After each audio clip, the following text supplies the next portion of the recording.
In the unfolding chaos, deputies said they could hear the still active shooter. One described entering Pulse and seeing so many lifeless bodies lying throughout the club that it was impossible to physically check every one. Another reported the floor covered in blood. Yet another deputy said he had to ignore the obviously dead to preserve life. Between their calls to dispatch, the haunting sound can be heard of victims' loved ones calling their phones, getting no answer. More of the newly released reports detail how, when deputies discovered someone with a pulse, they dragged or carried them to safety.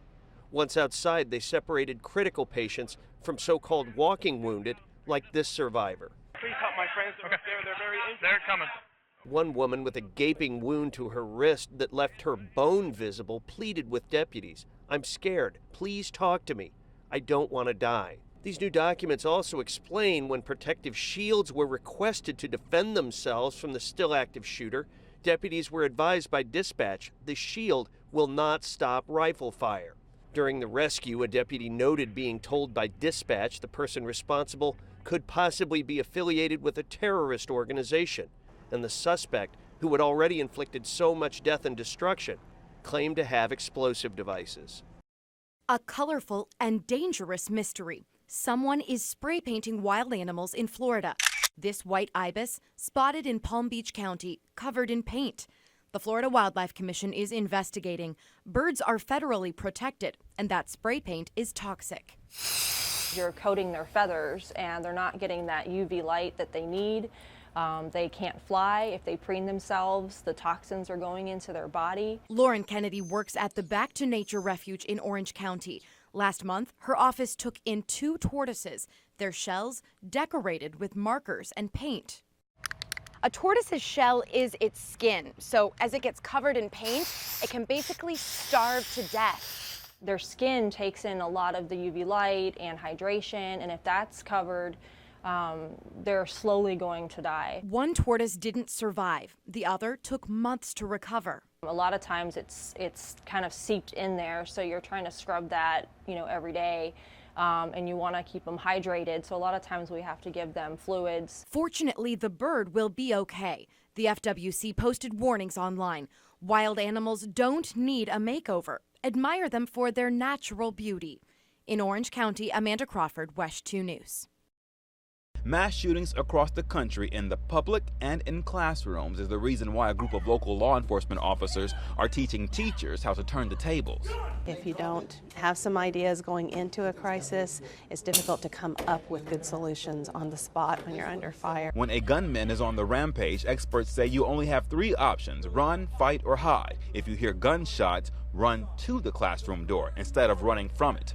If I'm standing here, I can see the gun way before he even knows I'm over here. So it gives me the advantage. As he's coming in, I can come in and disarm him.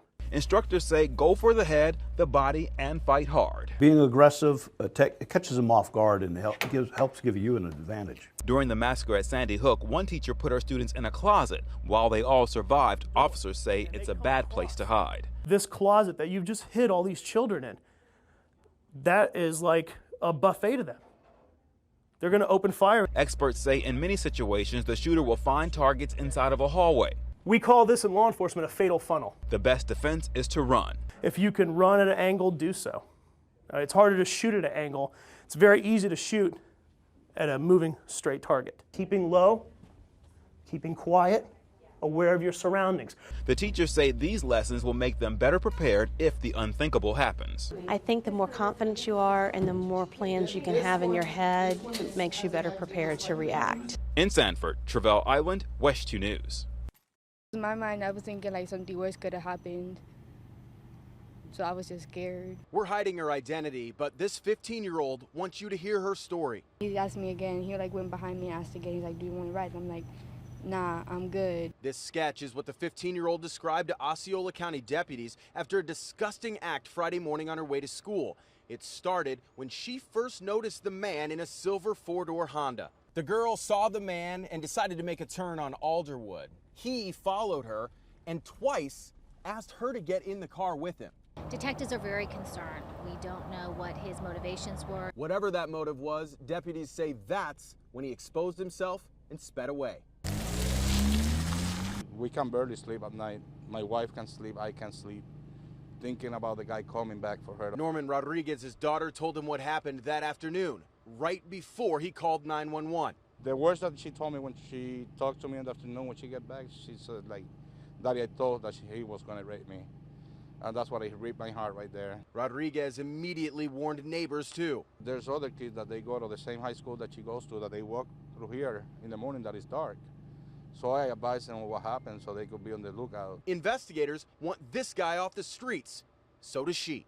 Was it a joke for you or something like that's not right for you to be doing that? Pedicabbing's pretty seasonal. We make some money during season, and then during winter it's kind of like we have to find other gigs, a lot of us. Jenny Nazak has been transporting riders up and down the Daytona Beach boardwalk on the backseat of her bike for several years. And seeing more of Florida up close instead of just through a car window. But if city leaders pass a statute requiring her and co-workers to pay fees to provide the pedal service, she says she'll have to put the brakes on her business. I make like I made $8,000 last year before taxes. So like $165 or $200 or whatever all that stuff would add up to is problematic. City leaders brought up the proposed fees as a way to protect the public after a woman says she was raped by a pedicab driver following a race during the Daytona 500 weekend. The proposed annual fees would be used to run background checks and drug tests on the drivers.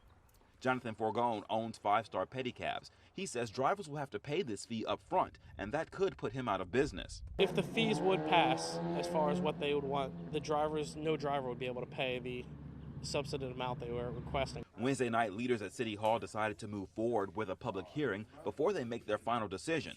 Jenny Nazak says she wouldn't mind paying some fees. She just hopes it's reasonable. City leaders said they want more information on the possible cost burden this could have on the pedicab drivers. They'll hold a public hearing on June 18th before making their final decision. In Daytona Beach, Travell Island, Wesh 2 News.